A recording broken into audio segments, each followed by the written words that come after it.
ఆ మధ్యన పెద్ద రచ్చ అయింది తెలంగాణలో జిఎస్టీ కుంభకోణం. అంటే మనం ఓ 1000 రూపాయలు పెట్టి కొంటే ట్యాక్స్ కడతాం, కట్టిన తర్వాత మనం హోల్సేల్ షాప్ వాళ్ళం, మన రిటైల్ వాళ్ళకి అమ్మినప్పుడు మనమేమో డీలర్ దగ్గర నుంచి కొన్నాం, డీలర్ నుంచి 1000 రూపాయలు పెట్టి కొన్నాం, ఆ 1000 రూపాయలు 100 రూపాయలు ట్యాక్స్ ఉంది. అంటే ఇది ఉజ్జాయింపుగా చెప్తున్నా.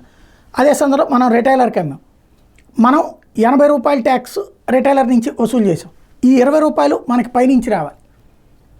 అది ఇన్పుట్ సబ్సిడీ వెనక్కి రావాలన్నమాట.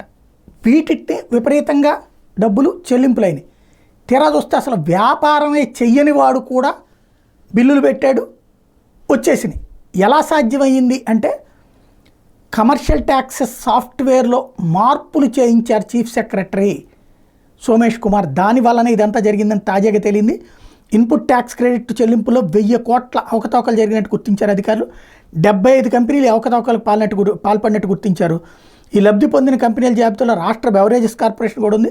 ఫోరెన్సిక్ ఆడిట్లో ఇది విషయం వెలుగు చూసింది. మాజీ చీఫ్ సెక్రటరీ సోమేష్ కుమార్ సూచనలతో సాఫ్ట్వేర్లో మార్పులు చేశారని, ఆయనతో పాటుగా IIT Hyderabad associate professor Shobhan Babu, commercial tax additional commissioner Kashi Visweswara Rao, deputy commissioner A Sivaram Prasad, పిలాంటో టెక్నాలజీస్ల మీదన కేసు పెట్టారు. ఇప్పుడు సిసిఎస్లో కమర్షియల్ ట్యాక్స్ కమిషనర్ రవికుమారి ఇచ్చినటువంటి ఫిర్యాదు మేరకు స్కామ్లో పాల్పడ్డ నిందితుల మీద ఐపీసీ 406, 409, 120B ఐటీ యాక్ట్ కింద కేసులు నమోదు చేశారు.